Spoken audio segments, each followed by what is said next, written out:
shut down absolutely everything, including my agency, which was doing over $50,000 per month, alongside other sources of income. And the reason I shut this down was to tunnel focus and go all in on this one idea, Fusion AI, which is the world's first all in one AI content tool. And from shutting everything off, it also meant I shut off all my income streams and I had no choice but to get back into hustle mode and strictly focus on executing for the last 8 months, was not making any money, investing all the money I made from my agency into software developers to go and execute on this idea.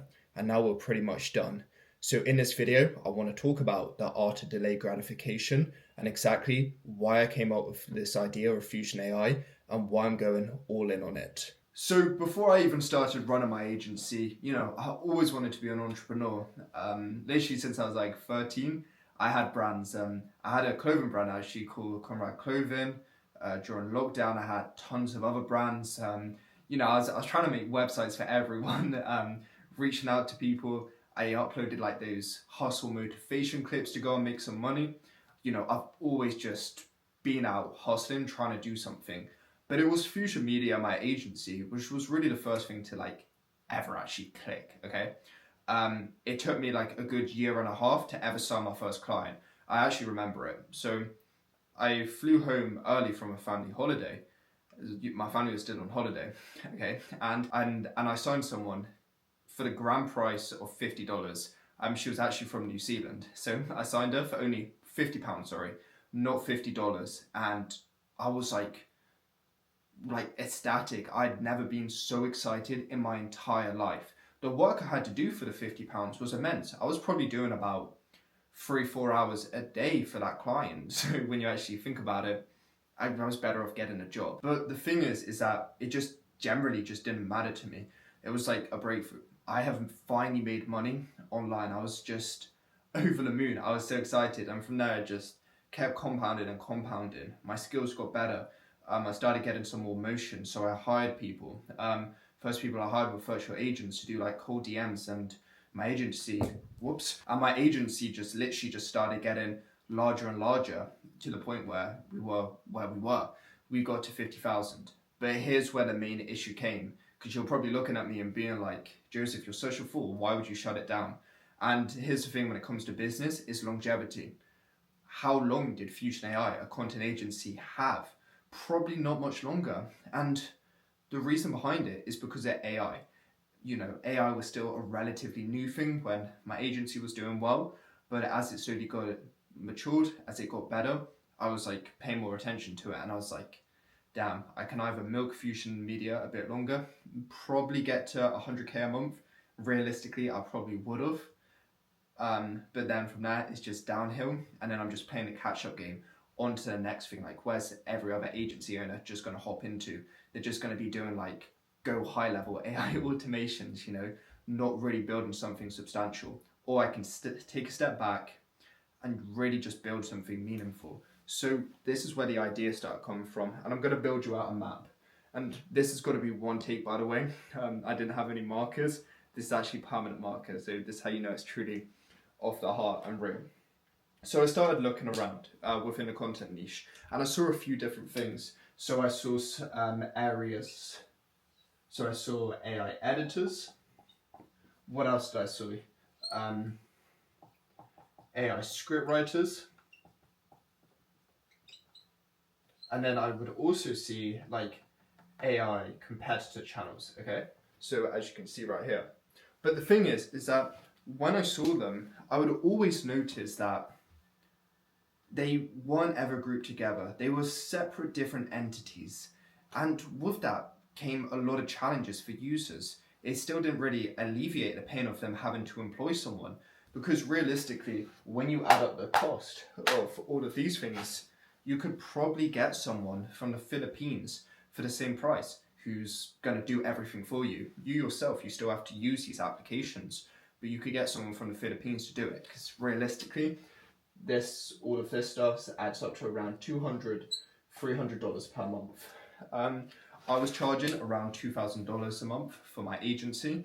So yeah, of course, it's still a lot cheaper. But if someone didn't want to go for an agency, they just wanted to hire someone through the Philippines themselves, they could easily do it for around $200, $300. So the pain wasn't solved. So then I started thinking, okay, what if we group all these things together? What if we take every single possible thing someone would ever need when it comes to content, and we just group it all together into Fusion AI, the world's first all-in-one AI content tool? You see, it's adding up. So that's when I came up with the idea, and I was like, okay, but how can we go on about doing this? I don't have a clue how to code. It's going to take too long for me to code. How long is it going to take me to execute on this? What do I need to do? So I started like searching high and low for different developers. And then I came across the people who I'm using today. And wow, what an amazing experience it's been. But me going all in on this has required me to dedicate all my time to this, around 15, sometimes 17 hours a day, to be honest. That's a bit of a high ball. That's like maximum time. Realistically, it's like 10 hours a day. But still, a very, very long time. So I couldn't then focus all my attention on my agency. But it came at perfect timing, and I'm going to tell you. Look, I told you it's permanent marker. It's not really coming off. So whilst I was considering building Fusion AI, I was still running Fusion Media, my agency, at this point, because I kind of already was scaling down, to be honest. We were facing a lot of problems. I talk about this a lot more in my other videos when it comes to cold DMs, because that was the primary method we were acquiring clients. We had like 20, 25, maybe even 30 different Instagram accounts where different VAs just reaching out to people from, but they kept getting banned. So obviously I wasn't going to pay people for an account which was banned. So they, at that point, they no longer worked with me. So we were scaling down. So that meant I didn't really need a closer anymore because I had time myself. So I started taking a lot of the sales calls myself, and I kept noticing the same pattern every single time. And you know what it was? AI can do it for me. We sold editing and scripting services, and every single time for scripting, someone would just say, AI can do this for me. And then they said, can't I just pay for the editing? And the thing is that we bundled it all together to be able to really maximize the profit margin, as long as like really help people, because if we scripted their content, we could then edit it in a way which really aligned with their brand values. But people kept pushing back on it, okay? They were like, no, I'll just use ChatGPT, I'll just use Claude, I'll just use whatever. I want you to edit for me. But here's when things get really, really interesting.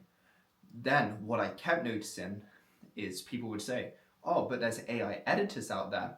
Why would I pay for you when, you're going to take 24 hours, 48 hours to be able to deliver an edit, when I can just use something like Opus Clip, quickly upload it, they do captions for me, and I'm sorted. That's $50 a month. You're charging me $2,000 a month. And that's when I was really starting to freak out. I was like, these guys are absolutely right. What is our actual USP besides the fact that we have better customer service, and like you're dealing with me one-on-one, I can help you. Besides that, was it really worth the $2,000 anymore?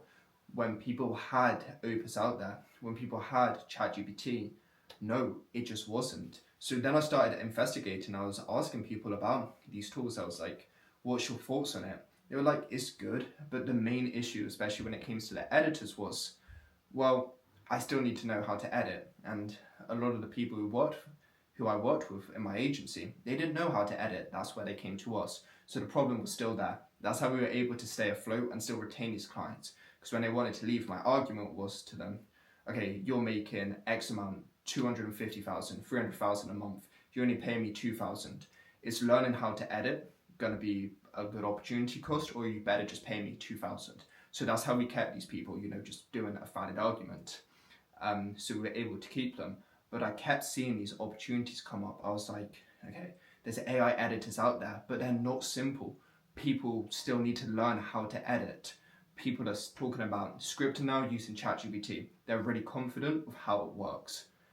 Why can't I just make this more simple? Why aren't I just acting upon this idea which God clearly gave me? Because, a good idea, a great idea is a good idea. And that's exactly what Fusion AI is. I was like, okay, I need to execute on this. So then once again, I got back in touch with my developers who I spoke with. At that point, we had like 5 or 6 different meetings, and I was like, guys, I'm ready to go ahead. So then I sent them the money, and then we started executing on it. But here's where things get really in. But before we even could start executing, we needed to figure out a product scope and exactly what Fusion AI was going to contain, how we can make it as simple as humanly possible, and how we could stand out from all our competitors. Opus, who've established themselves as an AI editor, Jasper, an AI scriptwriter, vidIQ as a competitor analysis. How are we going to stand out of all these people and do something a billion times better? So let's go on to the next part of the story. Pretty cool angle, right? But now you have a strong idea on exactly what I was doing before going all in on Fusion AI. How I've been a hustler my whole life, how anything for $1, always working, literally taking £50 for my first ever client. And what led me to the point of being like, I can no longer do Fusion Media anymore. Yeah, it's probably going to get me to 100k a month. But what after? This is business. This is long term. We're not just trying to make 100k a month. We're trying to build generational wealth. And how I took that step back, analyzed the market, and then decided to go all in on building the world's first all-in-one AI content tool. So now it's really time to be able to discuss why I believe in this so much and really just wrap things up and let you know that it's okay if you have something successful right now, but you understand that it's a ticking time bomb, to step back from it, to use that money to go and invest into something bigger than you, something that's going to get you to the next level. Changing angles once again on the Miro board, and this is just to get my facts across that AI is the future for content creation, and brick and mortar human beings doing it just is not the future. So let me run you through right now. Camera's here, by the way, computer's here, that's why I'm on it. But anyway, let's run through this just cold hard facts. So in 2024, the content creation industry was estimated, so in case you want to know where I got my sources from, I've listed them all out here. So we got them from quite a few places. You can pause in your own time to look through them. Was 32.3 billion. And this is across legacy tools, human-driven agencies, and AI-powered tools. When I say legacy tools, I'm referring to things like Premiere Pro, pretty much kind of just like Adobe, CapCut, etc., who in 2024, they're still not yet identifying as like AI tools, hence why we're counting them as legacy. AI-powered tools, and then finally, human-driven services. So this is where I was. So as you can see, we were still winning. Fusion Media was within that top 44.3%. But look how quick AI came along, 37.2%. Remember, this industry has been around since whenever human-powered content creation started. You could literally say that's movies. So 80, 90 years ago, that's how long these agencies have been around for. Let's say this has been around for 5 years. Look how quick it's already overtaken it, which is crazy. And if we further look at the stats here, so this is just another business breaking it down. So this shows where the money was going when it comes to AI. So we have text generation. So this is like script writing, image generation. Come on, you know what that is, generating images. Audio generation, so a great example of that could be like 11 Labs, video generation, and then others. And then once again, here's a prediction of it, just going up. And then once again, we just have another prediction. But here's where things start getting crazy. So what I actually asked ChatGPT to do was take a prediction of the current AI content market from where it currently is now to how much it thinks it's going to grow by, okay? And what you see right here is you're going to see a mixture of these two together. But this is where I personally think things are going to get really interesting and what a lot of people aren't accounting for. So Adobe, let's say like CapCut, all these other tools which before you had to do everything yourself, you're starting to see now they're strictly rebranding to AI-powered content. And this is why I'm no longer counting these legacy tools as part of this human-driven thing where humans actually have to go in and use these tools themselves. But instead, AI is going to do it for you. So now it is counting as this. So this is why you can see it is growing so much more. And if we look, it's just gonna keep going up. I still strongly believe, because like with anything, a great example can be Blockbuster. Even though online streaming was still growing, Blockbuster still had that tiny bit of leeway just because they already had strong foundations. But as we keep seeing things grow, and once again, you need to see everything in 5 year increments. 5 years from now, if you're just strictly just focusing on running that in-person brick and mortar agency, you are going to be overtaken by AI. And this is just strict hard facts. If you run any sort of content offer, I guarantee now you are getting, your top objection is going to be, well, can't AI do it for me? You guys are taking too long. You're charging too much. And this is strictly, this argument is strictly just sort of cold hard facts, as you can see here with all these graphs, everything. But let's also put the numbers aside and go off like other things which are obvious.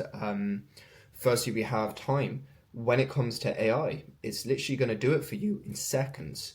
Think how long it would have taken me to be able to analyze all of these different areas to be able to make a chart like this. Maybe 2-3 hours. I did this 5 minutes ago. Literally, it is that quick. And it's still as accurate as 2-3 hours of research for me. Once again, another thing is customer support having to go back and forth. We had a rule with my agency. Sometimes we're going to take 24 to 48 hours to be able to respond. With AI, it is like that. It is instant. Next to very obvious one, money. Fusion AI, we have two plans, $49 a month, $99 a month. What were we charging in my agency? $2,000. Exact same thing. Fusion AI is actually better. Of course you're going to be able to use. Of course you're instead going to be paying for that. It is all these obvious things. You see, no more I need to reach out to an editor of mine, a thumbnail designer, wait 24 to 48 hours for something to be developed. I can literally go and do it at a click of a finger. Thumbnails. Once again, you can use ChatGPT, something coming very soon for Fusion AI for that, by the way. Instantly generate exactly what I want in 2-3 minutes. Same with our editor, same with our scriptwriter. Competitor analysis is literally fed you on a silver plate. No longer you need to wait. And this is exactly why the industry is gonna just explode. But it's exploded now, just explode even more. And it's why I'm going all in on Fusion AI. I'm hoping now at this point you can really understand my rationale behind why I've cut everything off, why I focused so deeply on Fusion AI, why I believe in it so much. And I just really want to wrap this up on a more serious note. Look, when you start making like any sort of money, even if it's a small amount, like 10K a month, 20K a month, you feel on top of the world, you know? I felt the exact same thing. And what happens is you start adjusting to that lifestyle very quickly. You know, you're buying the cars, you're buying the apartments, the clothes, whatever it is, the watches. And the thing is that if an opportunity faces you where you know you can get to the next stage in life, but it's going to require you having to sacrifice what you currently know now. You know, you're free, you're young, you're making money, but you're going to have to push all of that away, really just suffer for the next however long it is. Understand that, yeah, it's hard. For me, these last 8 months, when we really started doing it from like November, have seriously just been some of the hardest 8 months of my life. It's felt really weird having to, in a way, readjust to a lot of the things. Having to like even like small things, like having to be more price conscious and be like, when I go out for dinner, etc., and be like, okay, let's actually look at the price on the menu. Maybe we can't get the best steak tonight. All of these stuff, and I know it sounds like first world problems, but like, I feel like we need to just understand that, just stepping back, going back, sacrificing whatever it is just to get to that next stage in life. We shouldn't see it as a bad thing. At first, I was like generally worried people were gonna be like, this guy's fallen off. What's he doing? Obviously, he can't run a good business. His agency has gone. Now where is he? But it's like, why do we care so much what people think? I know exactly why I'm going ahead on building this. My vision is so strong. I'm truly just so aligned. I understand that Fusion AI is something which I can sell for tens of millions of dollars. It's going to be able to provide value to millions of people across the world. This is far bigger than my agency. Far, far, far, far, far bigger. But in order for me to get that, because it is bigger, it requires more pain. It requires me going a long amount of time without making a single penny from it, burning through all my savings that I made within my agency, putting it into software, and going without having to sacrifice. I don't want it to sound like first world problems. Um, it's one of those things you can only really describe when you're going through it, or not describe, relate to when you're going through it. You have to go through that fire. You have to get rid of everything go back to step one to be able to get from where you were in step 5 to step wherever it is, step 100. So for me, that is the art of delayed gratification. But now I've worked hard enough, and I'll continuously work, and I'm now ready for Fusion AI to finally be launched and for me to finally reap the rewards. And I know I've only just got through stage 1, building a product. Now stage 2, getting it out there, which is once again going to be an amazing hurdle, a hard hurdle, but it's worth it. I'm up for the task, and I'm very, very excited. And this is the thing, is just getting from one stage, delaying myself, but even having the opportunity to make money for the last 7 months. Okay, now we have an opportunity. Let's go and grasp this, and let's just keep pushing up, and just never quitting, always keeping my faith in God, and always just pushing. Understanding that what I'm building right now is far bigger than me. It's going to serve so many people, provide such an amazing impact on the content world, and that I've got to go through it. Just continuously delay gratification. Any money that I make, invest back into more developers, better team, more team members, whatever it is. And for me, that is the art of delayed gratification. Building something which is far bigger than me, far greater, which is going to provide an incredible impact on the world. And yeah, I'm doing it in real time, present, documenting it all, and it's bringing me great joy. I can't believe we made it this far. I can't believe we made it this far. I can't believe we made it this far.